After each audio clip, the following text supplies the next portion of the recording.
Praise the Lord to all of you. I hope you are fine. Let me first wish you a happy new year 2025, and I hope you all are good by the blessed mercies of God. And today I'd like to turn you to a sermon which is called What Are You Living For? Okay, what are you living for? Before going depth, I like to ask two questions. First one is, what do you do for a living? What do you do for a living? To this is just a straightforward question, and many would say that I'm a doctor, I'm an engineer, I'm a writer, I'm a teacher, or whatever you happen to do. Okay, because many times many people do something or the other. Yeah, so it's easy to get people to talk about what they do for a living. So, well, we all do something, right?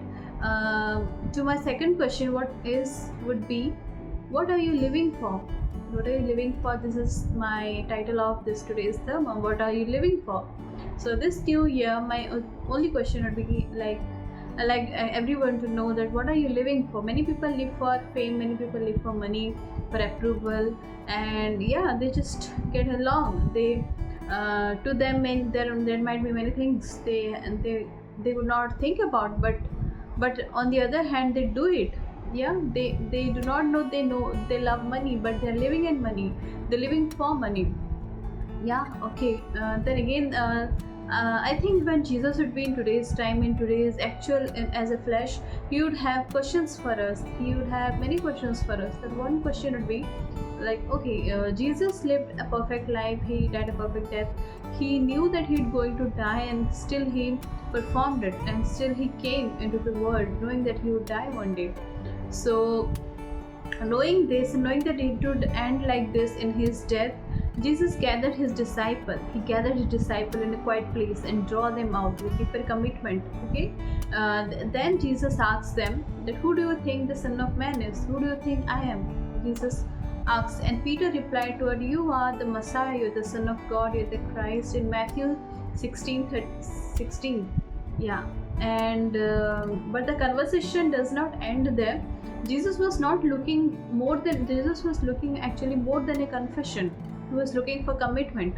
So now that we have learned many things about Jesus, like it's another year and we have come and we're blessed in this wholesome time, and now we know that who Jesus is, and are we really committed to him?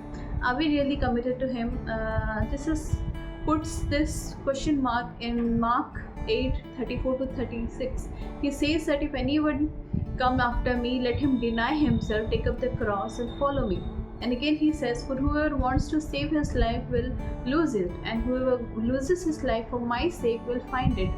Again he says, what is it good for a man to gain the whole world and lose his only soul? What will he trade in exchange for his soul? So yeah, can we trade anything in exchange for our soul? Do we have that much of money? Or can money buy our soul and get us another life to live happily? Can we do that? No, that is not the answer. So what's the big deal we can make? The three verses which I told you previously, it has some explanation. It has some explanation like, now we know that who he really is. Are we ready to follow him? And before we answer, Jesus really know that following him would not be easy. It would be like hard chore.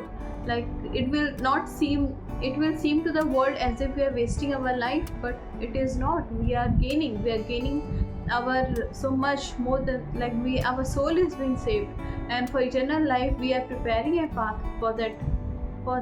Yeah, the people in the world will never understand us, what we are doing.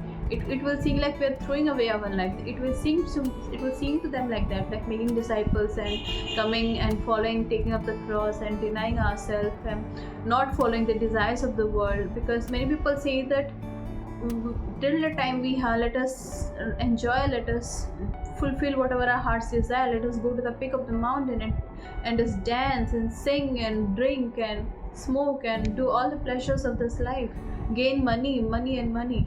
Yeah, but let me tell you, sister, brothers and sisters, what good is the earthly life after 10 seconds of your death? What is good is this earthly life? When you die, what will happen after 10 seconds? We do not know. It's in the hands of the living God. Yeah, if we try to save our life, ultimately we'll end it in that way. And then we can know that we have wasted our life. And and that something is not good enough. Yeah, we might be boasting in our salary, we might be boasting applause of this world, and we might think that with money we can trade our life another life, but no, we can't. That is not been designed in that way. There are millions of people too. In the end, they will be very much sorry.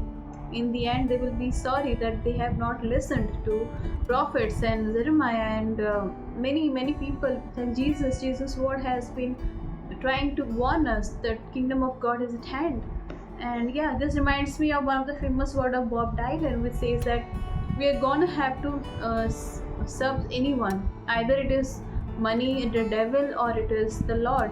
But ultimately, we are serving anyone. So what's the deal over here? What are we living for? This question, ask yourself, and I hope you remember. I hope you stick to your word. I hope that you will take the right route to freedom, right route to another life, to saving your soul, and ultimately saving other souls. Yeah, once again, a happy new year to all of you, and I hope you will be blessed by this message. And praise God, have a great life, have a great year ahead. Amen. God bless you.